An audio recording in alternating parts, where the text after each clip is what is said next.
Alright, welcome back. So on deck today is going to be another ballistics test. This time we're going to be dealing with soft body armor and the 9mm. So kind of a 2-for-1 here. So for the body armor we have 3 separate panels.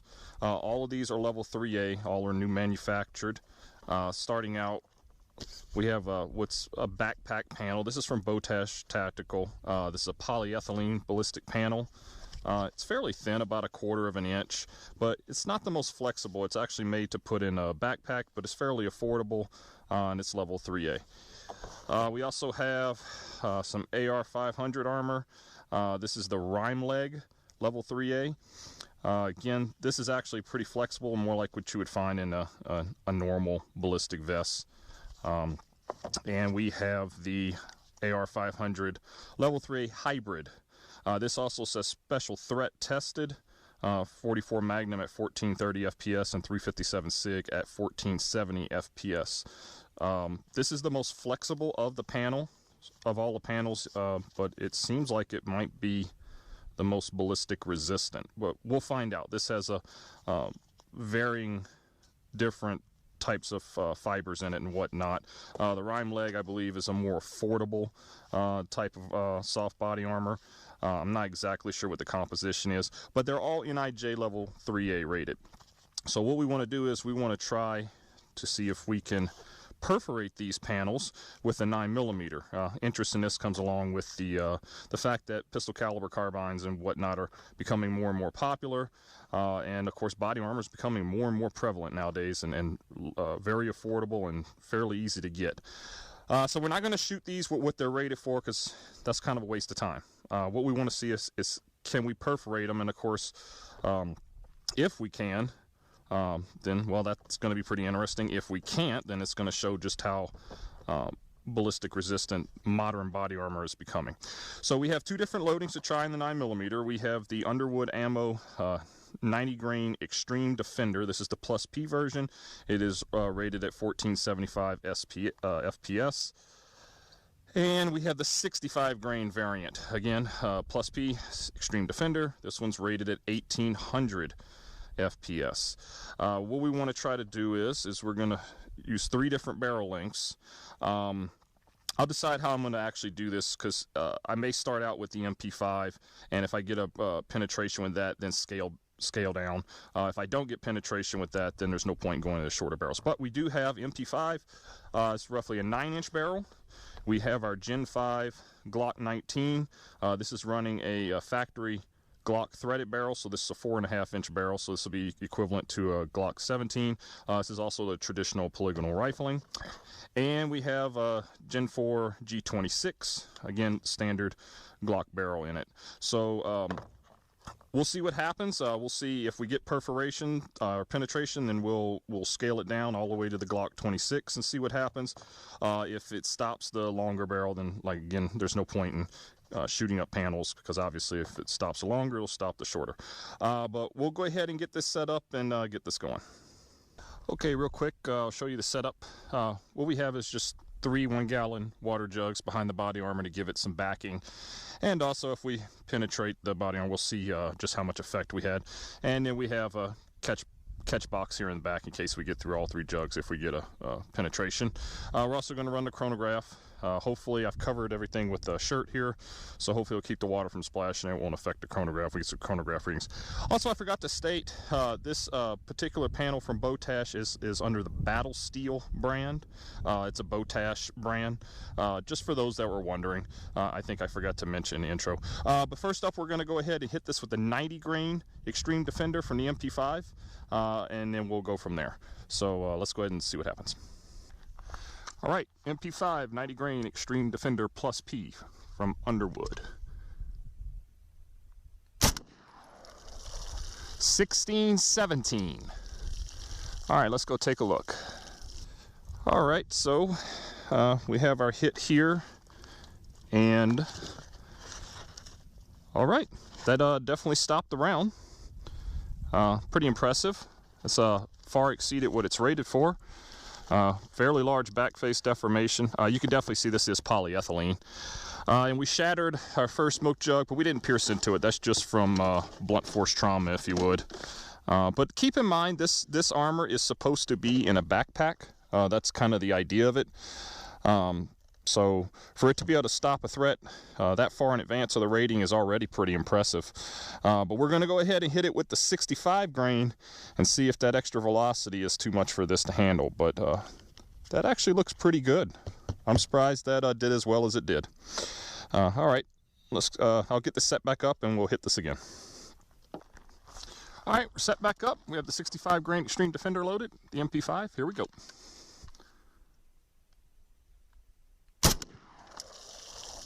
$2,089. Wow. All right.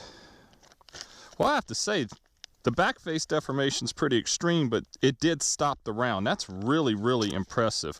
I can actually see where it's starting to delaminate, pull this stuff apart, but wow, that's impressive that it actually stopped that. That was well in excess of 2,000 feet per second. So obviously, as I said, this is made to go in a backpack. It's rather rigid, so it's not really made to be worn in a like a regular vest. But as far as armoring materials that you may be carrying on you, backpack, briefcase, wherever, that's impressive. You'd be hard pressed to find a handgun round that would offer a greater threat to that you might face. But let's go ahead and take a look at our jug. Yeah, wow. Okay. Yeah, I don't know if that was up against your body, if that wouldn't cause some potentially severe injury. It certainly looks as though it would, but if it was in, you know, again, a briefcase, backpack, or anything like that, it did stop the round, and you might have some air gap between you and the panel itself. But very impressive as far as the ballistic resistance of this panel. So, okay, there's no need to shoot this with the shorter barrel, so let's move on to the other armors. All right, next up is going to be the Rimelig from AR500. We're going to hit this one first with the 90 grain from the Glock 19 with the 4.5 inch barrel, so it'd be like a Glock 17. If we get penetration with the 90 grain, I think it's safe to say the 65 grain is going to sail right through this, considering what we saw on that last panel. If we don't get penetration, we'll step it up to the MP5 with the 90 grain. And then again, if we don't get penetration, or even if we do at that point, we'll go ahead and hit the panel with the 65 grain. We'll depending on whether or not we stop the round, will depend on whether or not we're going to hit it with the G26. These particular panels are made for side armor, so they're not that large, so I don't want to compromise it too much. I'm going to try to get the pertinent information in the least amount of rounds. But let's get this going. All right, this will be the 90 grain. 1506. Let's go check that out. All right. Yeah, feel the bullet in there. So it stopped the round. We'll take a quick look at the back face deformation here.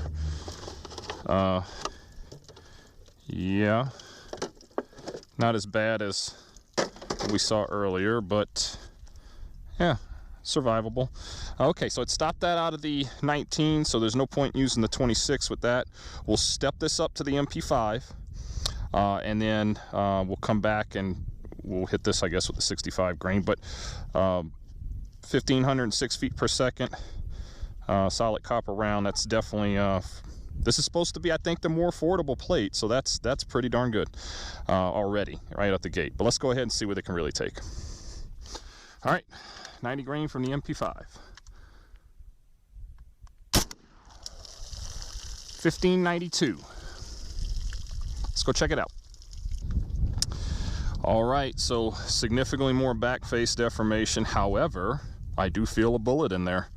It is really close to making it through. It's starting to separate the fibers, but it held on. So that's impressive. Ouch.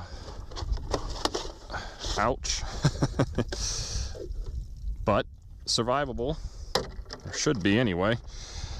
Certainly wouldn't feel good. You might have a broken rib and lacerations or whatnot. So, but it held on, and that should that's fairly well exceeding the rating. So we're going to go ahead now. We're going to hit this with the 65 grain. Judging by that, we'll see. I don't know. That 65 grain is really moving. I'm getting about 100 feet per second velocity increase on the 90 grain from the MP5 versus the G19. We'll see what we get on the 65, though we were well over 2,000, which would have been almost a 300 feet per second increase over the rated. And we are coming in real close to the rated. Actually, we're coming in a bit above with the 4.5-inch barrel. So it appears that the velocities are true, but the 65 grain may get an extra boost with that MP5 length barrel, and that may prove to be too much. But we'll hit this with the 65 grain. The 65 grain with the G19. If we get penetration, we'll step down to the G26. If we don't, we'll step it up to the MP5, and we'll see what happens. All right, G19, 65 grain. 1912. And I'm not so sure about that one. Let's go check that out. All right, well, this ain't looking so good for the armor. Yeah. Too much for it to handle. We're definitely through. Let's see how far that round went.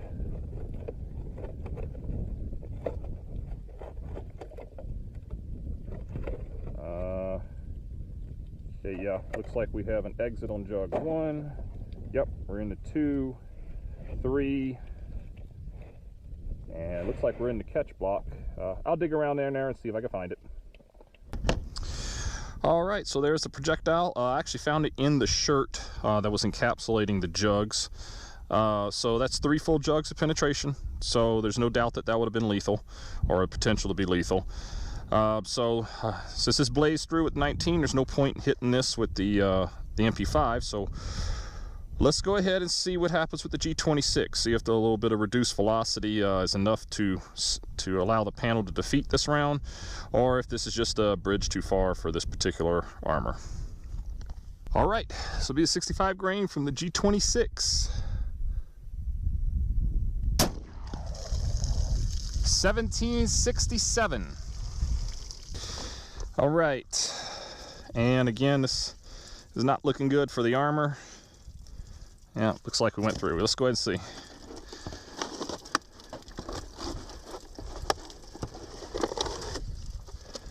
Okay. Yep. Jug 2. And through 3.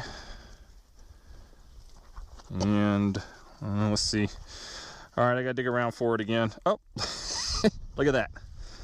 That's pretty neat. Sticking out the back of the shirt. Get that out of there. There we go. All right, so exact same performance in terms of penetration, both through the armor and overall penetration. No doubt that's a lethal wound. 1766 on that velocity, I believe it was, somewhere up in there. So it looks like we were over 100 feet per second less, around 100 feet per second less than the 19, and then the MP5 was almost 200 feet roughly feet per second faster than the 19. So barrel length, while you're still getting plenty of velocity from this little round, even out of a 3.5-inch barrel like the G26 has, barrel length definitely seems like it increases the velocity more dramatically with this grainage than the 90 grain version. So that's actually kind of neat, because this shows 2 things. One, you can actually increase your performance by firing through a longer barrel, and sometimes that doesn't necessarily do too much for you. In this case, it does look like it does something for you.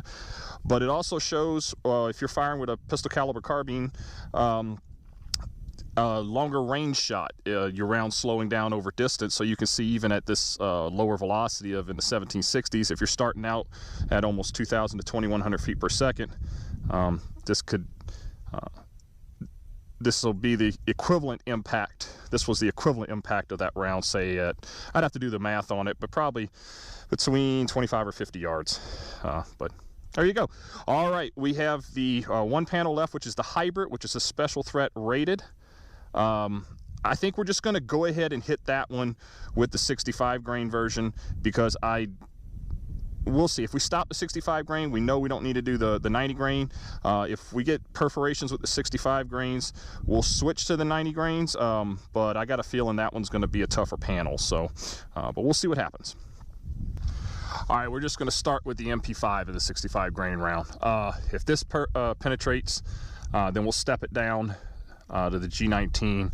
If this doesn't, then we know there's no point, since we know this is gonna be the greatest challenge for this panel. So let's see what happens. 2077. All right. That looks like a penetration. Let's see what we got. Yeah. Okay. Jug 1, 2, and 3, and all right, I'm gonna have to search for this one. All right, so we made it through jug 3, and it was lying on the surface of the box, or the catch box. Interesting, this does look more deformed than the last test we did. But since we got penetration, let's step this down to G19 velocity, see what happens. All right, this will be the G19.